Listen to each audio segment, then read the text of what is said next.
নমস্কার বন্ধুরা, সবাইকে সান্ধ্যকালীন শুভেচ্ছা জানাই। একটা বিশেষ কারণে আমাদের রাজ্যে যারা শিক্ষক আছেন, শিক্ষিকা আছেন বা শিক্ষাকর্মী আছেন, তাদেরকে একটা আমাদের সংগঠনের পক্ষ থেকে বার্তা দিতে চাই।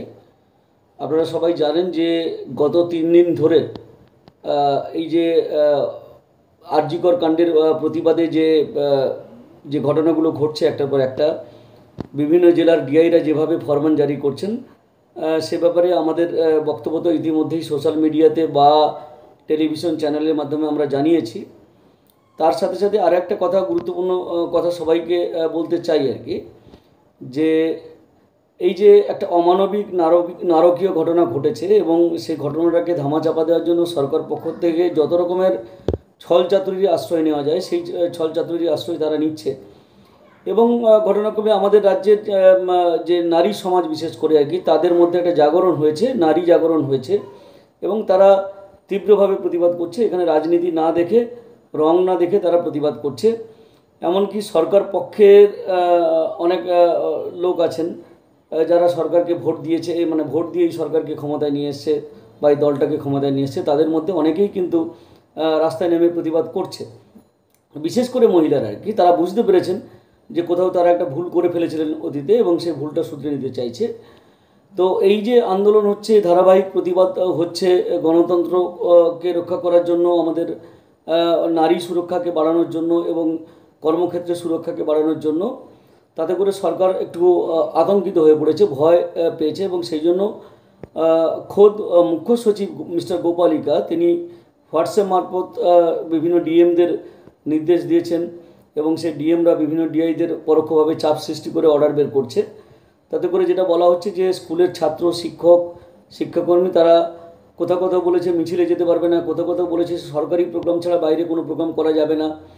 আমরা বুঝতে পারছি না যে ছাত্রছাত্রীরা কি সরকারের মানে দাসখতবন্দি কোনো শ্রমিক নাকি, যে তারা সরকারের নিয়ন্ত্রণের বাইরে তারা যেতে পারবে না।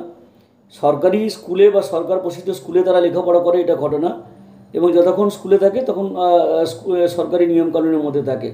কিন্তু যখন বাইরে চলে যাবে তখন স্বাভাবিকভাবে সরকারি নিয়ন্ত্রণের বাইরে চলে যায় এবং তারা তাদের গণতান্ত্রিক অধিকার প্রয়োগ করার সম্পূর্ণ অধিকার আছে তাদের। তো সেই জায়গায় সরকার তাদেরকে মিছিল মিটিংয়ে যেতে না বলছে, বারণ করছে, কোথাও রাজনীতির রং লাগানোর চেষ্টা করছে। আমরা শিক্ষকদের এবং শিক্ষাকর্মী যারা শিক্ষিকা আছেন প্রতিবাদ করছেন, তাদের আবেদন জানাবো যে আপনারা আরও তীব্রভাবে এই ঘটনার প্রতিবাদ করুন, সরকারের এই পদক্ষেপের প্রতিবাদ করুন এবং এর একটা শেষ দেখে ছাড়া উচিত বলে আমরা মনে করি।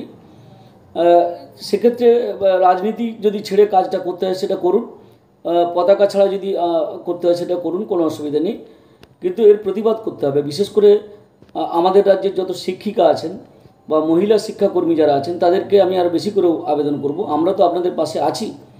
আমরা যারা শিক্ষক আছি বা পুরুষ শিক্ষাকর্মী যারা আছেন, তারা তো অবশ্যই আপনাদের সমর্থনের পাশে আছে, কিন্তু আপনাদেরকে আরও বেশি বেশি করে এগিয়ে আসতে হবে এবং শুধুমাত্র কলকাতায় একটা মিছিল করলে হবে না, প্রত্যেকটা জেলাতে, শহরে, গ্রামে, সমস্ত জায়গায় এই মিছিল বের করে প্রতিবাদ জানাতে হবে এবং বিশেষ করে স্কুল আওয়ারের পরে 4:30টার পরে আপনারা করুন। এটাই হচ্ছে আমাদের গুরুত্বপূর্ণ আবেদন, যে হয় বিদ্যালয়ে না গিয়ে, মানে যদি আপনি আন্দোলনের দিনের বেলা সামিল হতে চান তাহলে যাবেন না, ছুটি নিয়ে আপনি আন্দোলন করুন। এবং যদি মনে করেন যে না আপনার ডিউটি করবেন, ডিউটি করে তারপর কাজ করবেন, তাহলে সেটাও স্বাগত। স্কুল আওয়ারের পরে গিয়ে বিকেলবেলা আপনারা বিভিন্ন জেলাতে, মহকুমা, শহরে, ব্লক স্তরে, এমনকি পঞ্চায়েত, পৌরসভা স্তরেও কিন্তু আপনারা এই আন্দোলনটাকে নামিয়ে নিয়ে আসুন।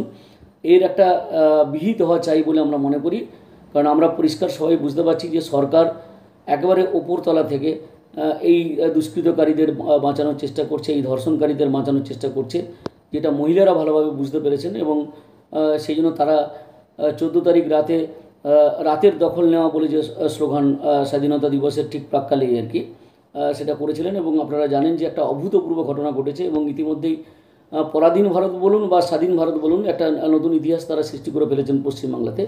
তো সেই ইতিহাসের সাফল্য পুরোপুরি আসবে যখন ক্রিমিনালরা ধরা পড়বে, যখন অপরাধীরা ধরা পড়বে এবং তাদের উপযুক্ত শাস্তি হবে।